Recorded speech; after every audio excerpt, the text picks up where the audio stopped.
I'm a big fan of tiny handhelds, and there are no shortage of options these days.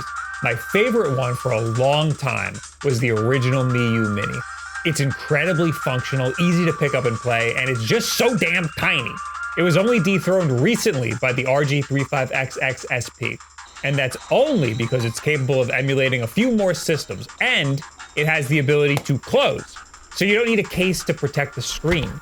Now, we might be dethroning it again already with the TrimUI BRICK. People love TrimUI. TrimUI. People love TrimUI. The Smart Pro has a huge cult following. I only got my hands on it about a year ago, and I remember not liking it that much. It was probably great when it came out, but now there are just so many options that can emulate things better. It was also a little expensive for what it was when it came out. Now there's this, the Brick, which has the exact same specs. So I was fully expecting to not like this either. Well, either I was wrong, or they've done wonders with the firmware in the past year, because I really like what I've been playing. It's not the best emulation quality that you can get out of the box, but it's pretty close. The look and the form factor are what really sell it for me. The capabilities are up there with the popular Anbernics around the same price point. You may be compromising a little bit with some games, but the fact that the emulation is decent enough and this thing looks and feels like a cute little Analogue Pocket with the size closest to my old favorite, the Miyoo Mini, I think I might have just found my new go-to.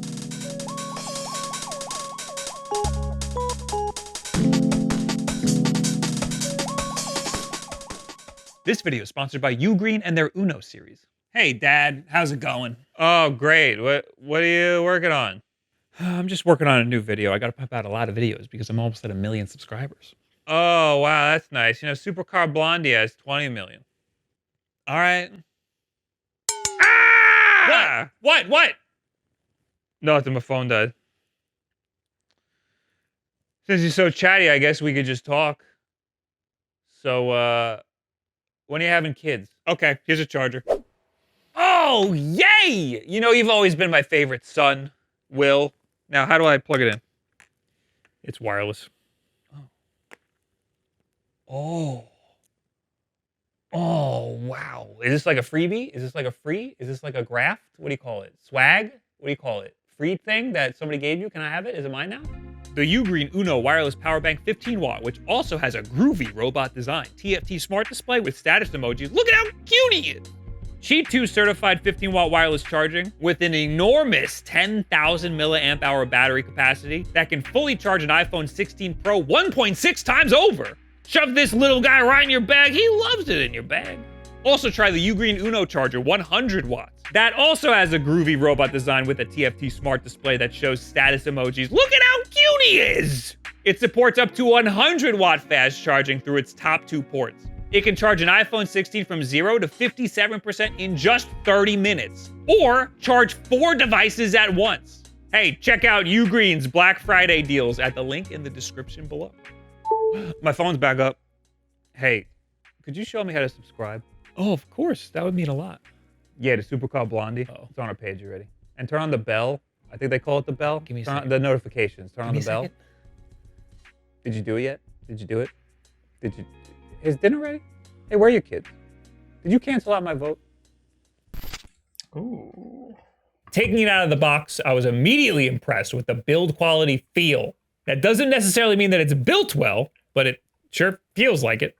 It is a little larger than a Miyoo Mini, but a little smaller than a Miyoo Mini Plus, significantly smaller than an RG35XX and RG40XXV, and it is dwarfed by an Analogue Pocket. It bears a lot of resemblances to an Analogue Pocket. The ridges on the back, the color scheme with accented green power button. Of course, I don't have my original all-black Analogue Pocket anymore, but that's iconic enough where you can get where they took inspiration from. The TrimUI BRICK does have some cool light-up accents. The buttons feel real good. They're the sort of clicky that I use, but they're not as clicky as the SP, which are super clicky. The buttons are great. I do wish the D-pad was a little larger, but it's a compromise I'm willing to settle for. The device came with a very small set of instructions that doesn't explain all that much at all. It's actually a little frustrating figuring out how things work. I don't usually like to look up videos of a device that I'm in the middle of reviewing. I like to try to figure things out for myself. And this can very often frustrate people in the comments of my video. But I think it's very important to not taint my biases. I had to look up stuff for this, and there's not a lot of information about this device because I guess it just came out. But I did find a 2-hour-long live stream that ended up being pretty helpful. See, the shoulder buttons are inline, which is typical on these devices. The TrimUI BRICK comes with 2 extra sets of shoulder buttons for different height adjustments, so it's easier to feel the difference between the buttons without looking. Nowhere does it say how to swap these out, so I had to look it up. My assumption would be to take the whole thing apart. That would be wrong. Thanks to that guy's video, I know that they just pop right off. He saved me a lot of hassle. There is only one micro SD card slot with the worst attempt at a knockoff SanDisk card that I've ever seen. There are 2 USB-C ports, one on the bottom and one in a weird spot on the top. The top one is for transferring games from a USB drive. You're gonna need a really small USB drive if you're gonna try to fit in there. Or, I guess just pop the shoulder buttons out. There are a few extra buttons. These light up buttons that look like start and select buttons are actually function buttons that you can kind of assign functions to. There's also a function switch on the side that you can also kind of assign functions to. This is another thing that I would have never figured out if it wasn't for that 2-hour-long live stream. It's not in the instructions at all, but we'll get to that. The TrimUI BRICK can play kind of everything that an RG35XX Plus can play. So NES to Game Boy Advance, all the way up to N64, DS, and even some PSP. Sure, we've seen this type of functionality before. I just think it's kind of cool to get N64 and even DS games in such a tiny form factor. The screen is a 3.2-inch 1024 by 768 pixel display, which is the same resolution as the Powkiddy device we reviewed about 2 weeks ago. It's a bit of a weird resolution, but the 4:3 aspect ratio is nice, and the high pixel density helps mask some of the resolution scaling blemishes. It looks nice.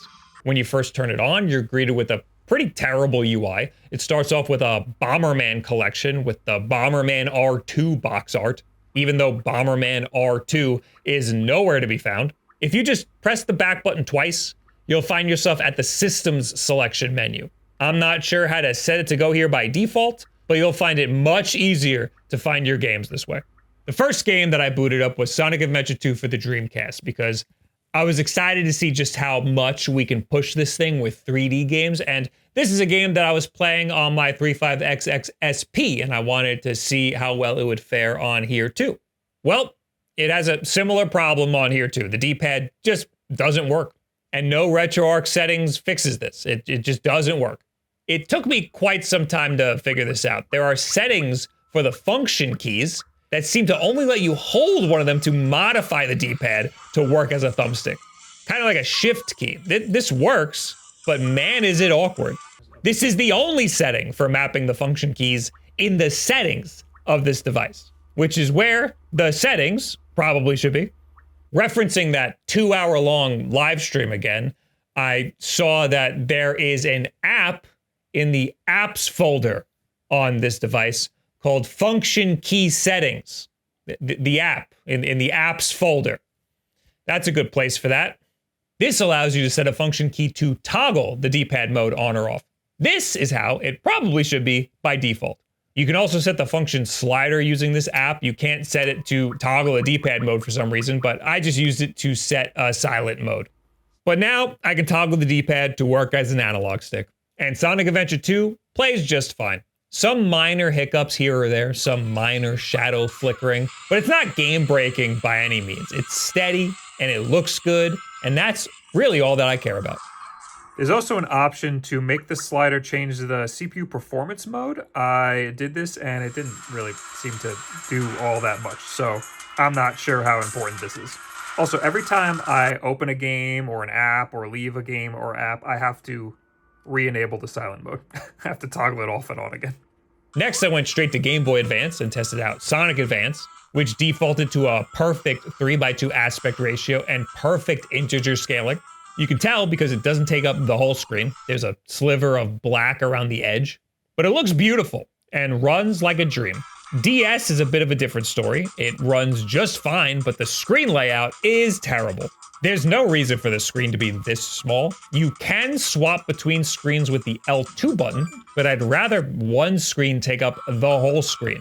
There is a setting within Drastic to do this, but it still has a border around it. It just needs to scale up one more time, one more X. It would be a perfect 4x integer scale. I did accidentally stumble upon an option to automatically switch screens, which actually worked great in Sonic Rush. I don't know how it knows which screen Sonic is on. That's pretty sick. Game Boy has a similar situation to Game Boy Advance. It's scaled perfectly by default, and it looks kind of sick on this Analogue Pocket-esque device. It doesn't have easy-to-use shaders or filters like the Analogue Pocket has, but they are there, buried in the RetroArch settings. I'm fine with the default look, though. Oh, God. Okay. All right, well. Switching over to SNES, we can see that it's not perfectly integer scaled, but the high pixel density of this screen does make up for it. It doesn't have the same sort of scaling blemishes that I've seen before, or even in the RGB 20 Pro, which had the same pixel density. Mega Man's life bar is only a little wonky. Luckily, enabling integer scaling in RetroArch is easy. Press the TrimUI's little menu button, then go to Advanced menu, go back one, go to Video Scaling, Integer Scaling. This only makes the screen a little smaller. It's a bit of a trade-off. Honestly, I was fine with how it was, but you can be your own judge. I will not be showing the Yoshi's Island test thanks to Nintendo's recent DMCA claims on YouTube channels. So thanks, Mario. You'll just have to take my word for it that it passed just fine and it played just fine. The audio might have been a little wonky. It might have peaked on some of the high ends like a little bit, but I couldn't tell if that was bad emulation quality or if that was just the speakers being weird. This device has speakers that fire straight into your face, and they're stereo speakers. This is becoming more rare on devices like this, and I think the speakers are just fine, so I might be just really nitpicking on the audio of Yoshi's Island specifically. N64 was probably the most disappointing. It's not so easy to achieve good N64 emulation with such tiny hardware, so I'll cut it a little bit of slack. Some games play just fine with a weird little bit of overscan or weird cropping here or there. Nothing game-breaking, just weird. Mario 64 played great. I wish I could show you, but I can't. I usually like to test Perfect Dark on these devices because that's a pretty power-intensive game that usually takes a lot of system resources for an N64 emulator. Well, it wouldn't load on here at all, which is very disappointing. I think something's wrong with the emulation core that it's using. I think it's not that great. Now, other devices will allow you to straight up just change the emulation core for N64 games if it's causing you problems. Certain cores do certain things better than other cores. Sometimes there's some trade-offs. I can't find that setting on here at all. I'm sure it exists. I'm sure you could do it in RetroArch if you try hard enough, but I can already tell you it's way easier to do it on some of these other devices. Also, you might have noticed that this device doesn't have all of the buttons to play N64 games, like C buttons or a right stick or anything like that. Other devices have a little toggle where you can hold down a modifier key and the face buttons turn into C buttons. I don't see that option on here at all. Maybe it's a RetroArch setting, but again, other devices allow you to do this by default or have a toggle in their own UI settings. I would like to see that in some of the TrimUI settings. That would be very nice and very user-friendly. Again, it's a brand new device, so maybe it's easier to fix than I think that it is. Maybe there's a very simple setting to reach somewhere. I'm sure we'll find that out. Maybe there'll be a firmware update very soon that will fix this one little issue that I have. PSP is, yeah, it's pretty normal for PSP emulation on these devices. Just like Ambernick's recent Linux devices, this thing comes with ports. And also, just like those devices, there is no way to put your own ports on their own stock firmware. And this is disappointing for a few reasons. One, because I really just want to play UFO 50 on here, my own copy. And two, they ship this with a bunch of ports on it. So those are commercially available indie PC games that they're just giving you, which is That's a little f***ed up. Sonic Mania does not scale right on here. It is also Chinese. And I don't know if you know this about me, but I can't read Chinese. Balatro is on here. It's one of my favorite games of this year. I love playing it on my phone. It is not recommended to play it on a device this small and at a 4:3 aspect ratio, unless maybe you're a tiny little ant. Something I didn't really get a chance to mess with is its Wi-Fi and its NetPlay capabilities. If you have two of these, you can connect them together to like trade Pokemon and stuff, I guess. But I obviously only have one, and I don't have any friends. So, I don't know, look it up. It also does a pretty decent job with save states. They're all just right here in the menu. And it also can go to sleep pretty well, although I haven't played around with that too much. Seems like a pretty instant on to me. I like it. I think I just like this thing because of its great form factor. It's slightly more powerful than the device that is slightly smaller than it. And it's pretty much perfect right out of the box. It's ready to go, requiring very minor tweaks in just a few circumstances. The TrimUI Smart Pro has a bunch of custom firmware out for it right now. I think that's a lot of the reason why people like that device specifically. This uses the same internals as the TrimUI Smart Pro, so there should be a bunch of custom firmware available for this too. I'm sure all of them will eventually be available for the Brick, but as of right now, only one seems to be officially available for the Brick, and that is MinUI. People love MinUI for its ease of use. It simplifies things a ton, and it looks a lot like Analogue's UI. So maybe get that if you want this to really be a knockoff Analogue Pocket. The reason I'm not going with MinUI is because it doesn't support most of the 3D systems that this is capable of. So you're losing a bit more functionality than I'm willing to give up. I'm sure that other custom firmwares will be supported real soon, like Nully, and then we could start messing around with Portmaster, which will take this thing to a whole new level for me. I was sent this by KeepRetro.com. They are not a sponsor, but I do have an affiliate link for them in the description below. This is currently $67.99 on that website, which is around the same price as the Anbernic XX series devices, and slightly more money than the original Miyoo Mini. There's still a special place in my heart for the original Miyoo Mini, but having the added functionality of N64, Dreamcast, and DS games will push me more towards taking the TrimUI Brick with me over the Miyoo. The only thing making me hesitant is the fact that it needs a case. I'm sure I could 3D print something minimal. The small footprint is nice, but you can't deny that just closing the SP's clamshell is just so easy. I also wish N64 emulation was just a bit better. Hopefully that can get fixed in a firmware update or with custom firmware soon or something. Again, this just came out, so I'm sure it can improve soon.